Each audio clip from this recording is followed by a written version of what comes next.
আজ আমাদের ঠিকানা কিন্তু বেশ নীরব এক গ্রাম্য পরিবেশের মধ্যে।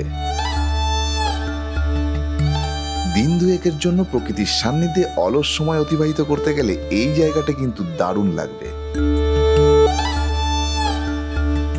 আম, জাম, কাঁঠাল, লিচু প্রায় সব গ্রীষ্মকালীন ফলের গাছই এখানে দেখতে পেলাম। গাছে প্রচুর আম হয়েছে আমি দেখতে পাচ্ছি। এখানে রয়েছে বেশ কয়েকটি কটেজ। ক্যান্টিন থেকে খাবার নিয়ে জলের ওপর এই ফ্লোটেলটিতে বসে খেতে কিন্তু দারুণ লাগবে। বিশাল বড় এই আম্রপালি কমপ্লেক্স, এখানে কিন্তু একদিনে পুরোটা ঘুরে শেষ করা যাবে না। এটি ঠিক আমাদের আগের ভিডিওর ভালকি মাচানের একেবারেই কাছে, তাই আর দেরি কিসের, এটাও ঘুরে নেওয়া যায় সেই একই সময়ের মধ্যে।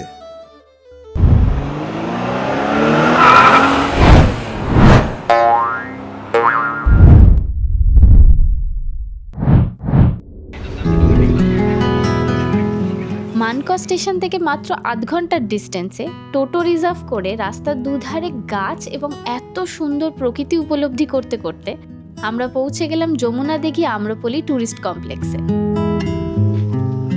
আমরা চলে এসেছি যমুনা দিঘি মৎস্য প্রকল্পের একেবারে সামনে।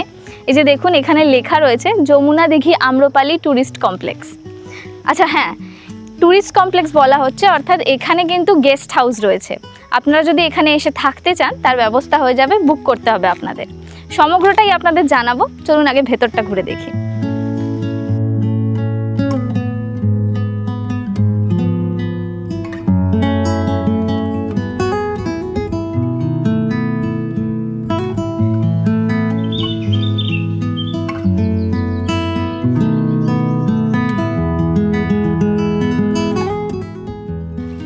এখানে ঢুকতেই আমি দেখতে পাচ্ছি একটা ছোট ফ্লোটেল করা রয়েছে জলের ওপরে। মানে আপনারা এখানে চা কফি নিয়ে এসে খাবার দাবার নিয়ে একান্তে নিরালায় একটা সময় কাটাতে পারেন। আর এই ফ্লোটেলটা ক্রস করেই রয়েছে দুটো গেস্ট হাউস, মানে ওই দিকেও গেস্ট হাউস রয়েছে, কিন্তু এই জায়গাটা পুরো প্রকৃতিতে মোড়া, এখানে থাকতে পারেন আপনারা এসে। তো চলুন ভেতরে রুমগুলো একটু দেখি।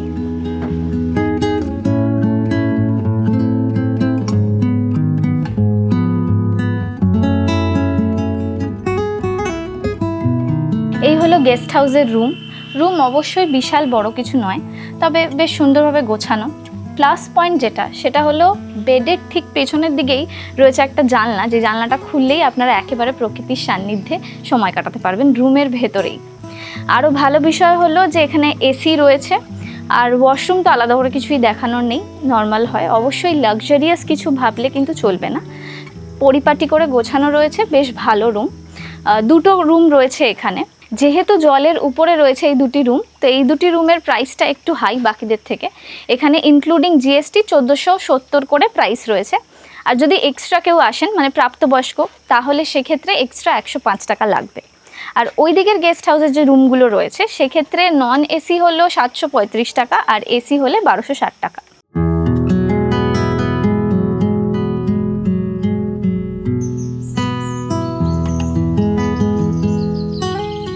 আম্রপালি কমপ্লেক্সের ভেতরে কিন্তু প্রচুর আম গাছ রয়েছে, প্রায় 350 আম গাছ।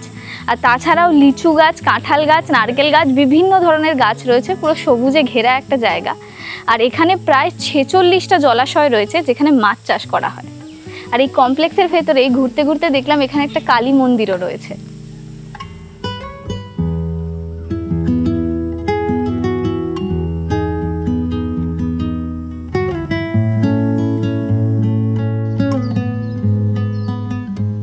পুকুরটা দেখতে পাচ্ছেন, প্রায় মাঝারি সাইজের পুকুর, এরকমই প্রায় 46টা পুকুর রয়েছে চারিদিকে।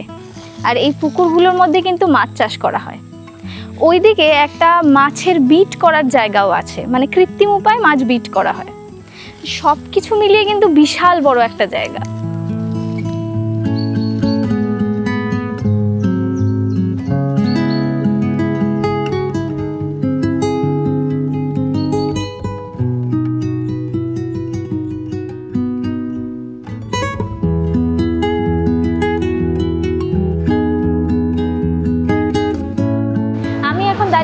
যমুনা দিঘি ক্যান্টিনের ভেতরে।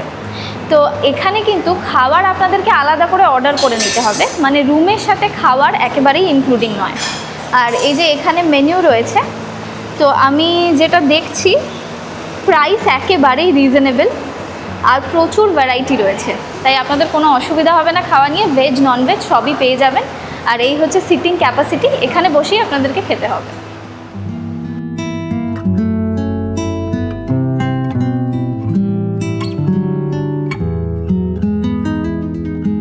এই যে সেটআপটা দেখতে পাচ্ছেন, এখানেই কিন্তু মাছের বিট করানো হয় কৃত্রিমভাবে। আর এনাদের থেকে জানতে পারলাম যে এটা নাকি এশিয়ার বৃহত্তম হ্যাচারি।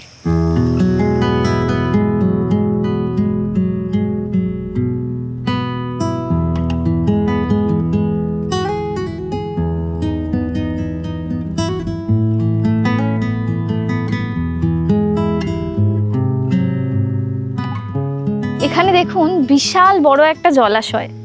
ওই যে দেখালাম মাছের বিড করানো হয় কৃত্রিমভাবে, ওখানে বিডিং করানোর পর মাছের যে চারা তৈরি করা হয়, সেই মাছের চারা একটু বড় হলে এই জলাশয়গুলোতেই ছেড়ে দেওয়া হয়, এখানেই মাছগুলো বড় হয়।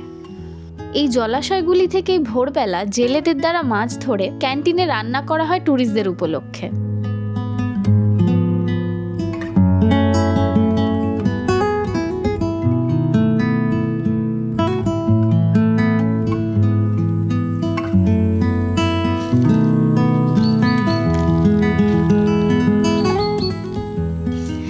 গাছে প্রচুর আম হয়েছে আমি দেখতে পাচ্ছি। তো এখানে নানান ধরনের আম গাছ রয়েছে, যেমন হিমসাগর আছে, আম্রপালি আছে, ওনাদের থেকে জানতে পারলাম। আর এখান থেকে আম পেড়েও খাওয়া যায়, আম পারচেসও করা যেত আগে। তবে এই বছর যেহেতু বাগান লিজে দেওয়া আছে, তাই এই বছর আম পারচেস করে নিয়ে যেতে পারবেন না।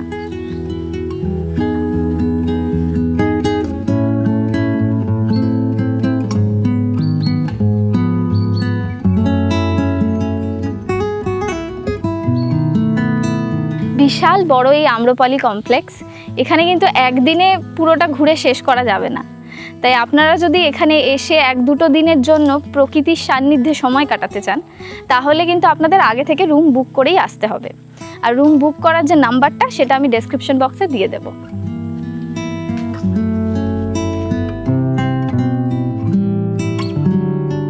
কিভাবে আসবেন আম্রপলি রিসর্টে? হাওড়া থেকে ট্রেনে করে আপনারা গুসকরা বা মানকর স্টেশনে নেমে টোটো করে চলে আসতে পারেন আম্রপলি রিসর্ট। এছাড়া যদি সড়ক পথে আসতে চান, সেক্ষেত্রে দুর্গাপুর এক্সপ্রেসওয়ে ধরে কলকাতা থেকে বর্ধমান, গলসি এবং পাড়াজ হয়ে চলে আসতে হবে আম্রপলি রিসর্টে। দারুণ লাগলো আমার জায়গাটা। আপনারাও যদি এরকম গ্রাম্য পরিবেশে মায়াময় জল জঙ্গলে ভরা একটা জায়গায় সময় কাটাতে চান, তাহলে অবশ্যই এই জায়গাটা ঘুরে যেতেই পারেন।